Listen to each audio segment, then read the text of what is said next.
bonsoir à tous. Vous regardez le JT du mercredi 13 janvier. Voici les titres. Au programme ce soir, les travaux du tramway dans le centre-ville d'Angers. Une dalle de béton à peine posée, il a fallu la détruire. Ce sont les aléas des chantiers. Le végétal à l'honneur en ce moment avec notamment le CIVAL, un salon professionnel qui se tient au Parc Expo d'Angers. Et puis aussi l'auto-entrepreneuriat, un statut un peu spécial qui permet de démarrer facilement une activité indépendante. Portrait et explications dans cette édition avec notre invitée Delphine Cyr de la boutique de gestion de l'Anjou. Mais d'abord, Haïti, dévasté la nuit dernière par un terrible tremblement de terre qui a fait de très nombreuses victimes. 2 Angevins partiront demain matin de Roissy pour se rendre sur place. Stéphane Riodel et Willy Hagman sont tous les deux membres du groupe de secours catastrophe français, une organisation de solidarité internationale. Le premier est sapeur-pompier professionnel et il s'est déjà rendu en mission en mai 2008 en Birmanie.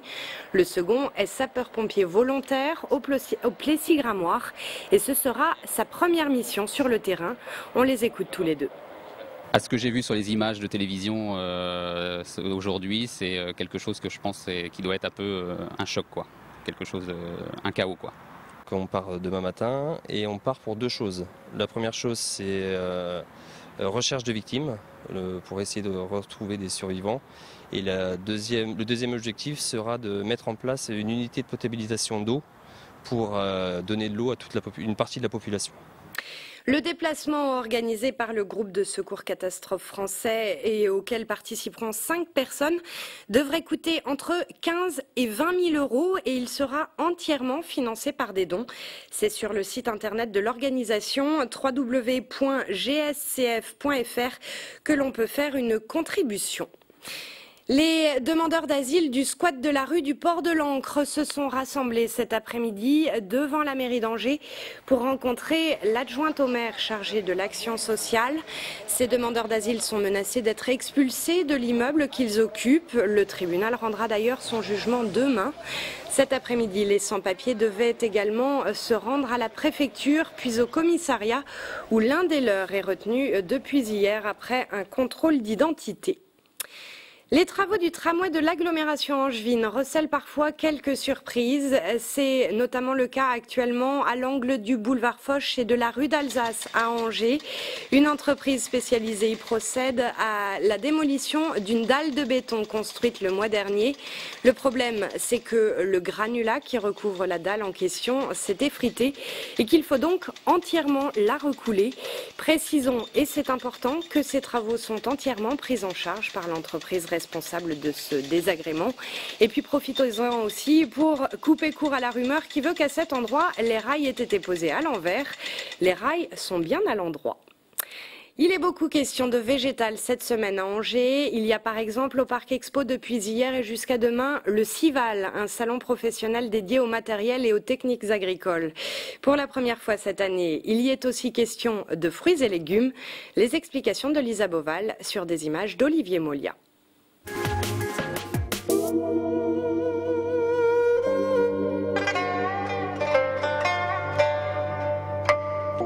Le CIVAL, c'est plus de 600 exposants. Et cette année, l'événement fruits et légumes s'est greffé au salon.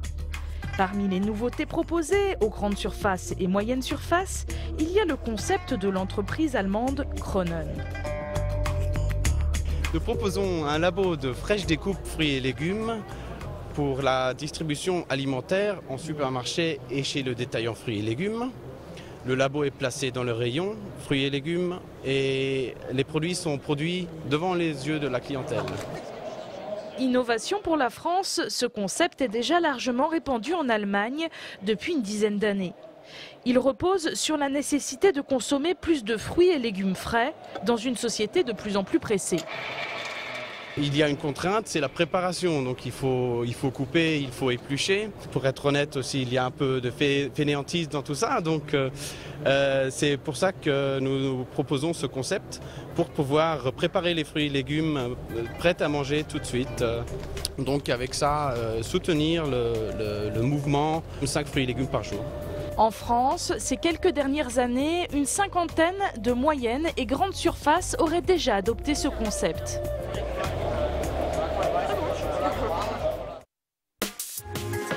Et puis notez également que ces 2 derniers jours en marge du Cival avait lieu au centre de congrès d'Angers une rencontre internationale du végétal, le Plant International Meeting. L'événement était organisé par VG-Police, le pôle de compétitivité.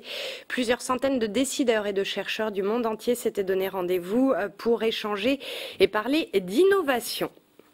Notre invitée ce soir est conseillère et formatrice à la boutique de gestion de l'Anjou, une structure de conseil à la création d'entreprises.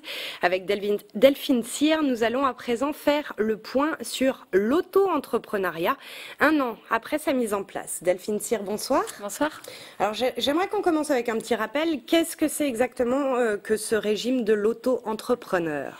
Alors l'auto-entrepreneur, c'est un régime qui a été mis en place il y a 1 an, en janvier 2009, qui permet de créer sa petite activité assez facilement en limitant les contraintes administratives et également en limitant les risques, puisque le principe essentiel de ce régime-là, c'est qu'il permet à l'entrepreneur de ne payer des charges que s'il génère du chiffre d'affaires. Ça s'adresse à qui ? À toute personne qui souhaite créer son entreprise, mais qui a plutôt un projet de petite envergure où les investissements sont limités. Et puis également, le chiffre d'affaires généré doit rester en dessous d'un certain seuil, donc plutôt une activité de complément ou une activité qui permet un petit peu de tester son projet avant peut-être d'évoluer vers une structure plus importante. C'est un statut qui a connu l'an dernier un fort engouement partout en France, mais aussi en Anjou. Et vous, à la boutique de gestion, vous avez reçu 800 personnes qui étaient intéressées par cette possibilité. Comment est-ce que vous les avez accompagnées ?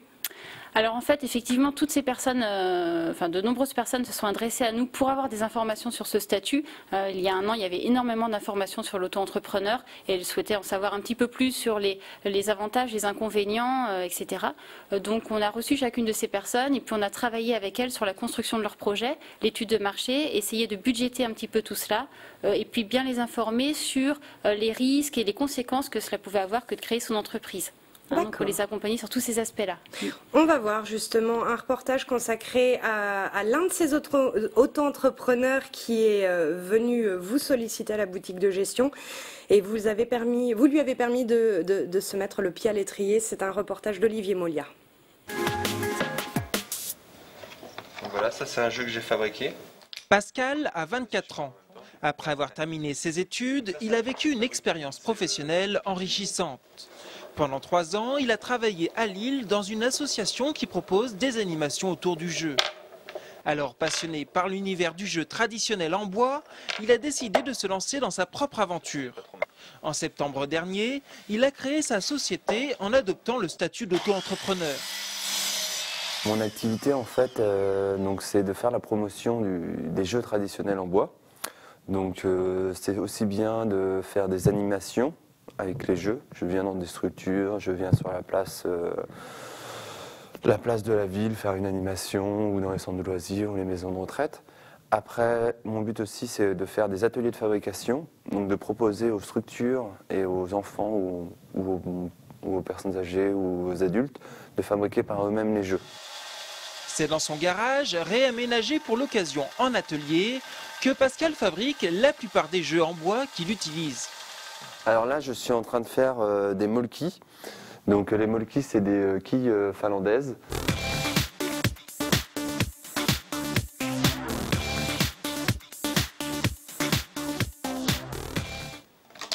Quand il s'est installé, Pascal a souhaité limiter les dépenses, mais il a dû investir dans du matériel. J'utilise beaucoup de bois de récupération pour fabriquer mes jeux. Ensuite, pour les machines, j'en avais déjà quelques-unes. Après, j'ai récupéré aussi beaucoup de machines. Après, j'ai investi dans des machines comme celle-ci, donc la scie radiale. Et après, le plus gros investissement qui était indispensable, c'était une camionnette pour transporter les jeux quand je vais faire les animations ou les ateliers de fabrication.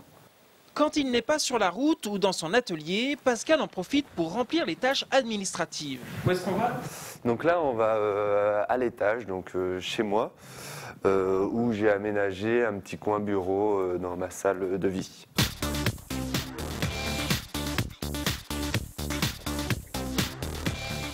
Voilà, donc là on arrive dans les 2 mètres carrés de l'entreprise, de bureau de l'entreprise Lude Ludam. Donc en gros, mon principal outil, c'est l'ordinateur avec la boîte mail. C'est dans cet espace que Pascal organise ses rendez-vous et fait de la prospection. Il tient aussi la comptabilité de l'entreprise qui, grâce au statut d'auto-entrepreneur, est totalement simplifiée. On a juste à tenir un journal, donc ça veut dire achat et vente. Après, on peut développer un peu plus l'outil si on souhaite, un peu mieux voir sur l'année. On va dire faire des courbes, savoir un petit peu les mois où ça va mieux, les mois où ça va un peu moins bien, quoi. L'autre avantage du statut d'auto-entrepreneur, c'est que Pascal ne paye des charges qu'au prorata de son chiffre d'affaires. Si jamais ce chiffre d'affaires dépasse les 32 000 € annuels, il devra alors adopter un autre statut juridique pour son entreprise. Alors Delphine, si on l'a vu, c'est plutôt facile de monter son auto-entreprise, mais de là à dégager des bénéfices, c'est une autre histoire. Et de l'aveu même d'Hervé Novelli, le secrétaire d'État au PME, sur près de 300 000 auto-entrepreneurs enregistrés en France, il y en a 60% d'inactifs. Comment est-ce que ça s'explique, ça? Alors voilà, l'auto-entrepreneur en 2009 a créé, on l'a dit tout à l'heure, un engouement très important. Oui. Donc ça, c'est extrêmement positif. Par contre, il n'est pas si simple que de vivre de son activité. C'est pas si simple d'avoir suffisamment de clients pour couvrir toutes ses charges et se rémunérer. Alors, donc la réussite du projet, elle passe aussi avant bien par une bonne étude de marché, une connaissance de ses clients et de ses besoins. Et beaucoup de personnes se sont sans doute un petit peu trop précipitées sur ce statut sans prendre soin d'étudier tout cela avant. Ça explique aujourd'hui que seulement 40% d'entre eux, effectivement, ont généré du chiffre d'affaires. Et c'est pour tous ces gens-là et tous ceux qui sont intéressés par l'auto-entreprise que mardi prochain, c'est la journée nationale des auto-entrepreneurs et vous, dans ce cadre, à la boutique de gestion, vous organisez à Angers des réunions d'information autour de la question les clés pour développer une activité rentable. C'est pour tous ces publics-là que vous avez organisé tout ça. Toute personne qui souhaite se renseigner sur le statut d'auto-entrepreneur ou sur la création d'entreprise ou alors sur tout auto-entrepreneur déjà installé qui cherche un petit peu à développer son activité. Alors on peut dire 2 réunions à 15h et 18h. Où est-ce que ça a lieu tout ça? Donc tout cela a lieu à la boutique de gestion Anjou. On est dans le village des entrepreneurs, rue Saint-Léonard à Angers, donc mardi 19. Et les inscriptions se font au téléphone au 02 41 66 52 52. Merci beaucoup Delphine Cyr d'avoir accepté notre invitation. C'est la fin de ce JT. Tout de suite, vous retrouvez votre programme Un comptoir des histoires avec Olivier, un magicien professionnel. Passez une très bonne soirée et on se retrouve demain pour parler notamment de l'avenir du festival des accroche-cœurs. À demain.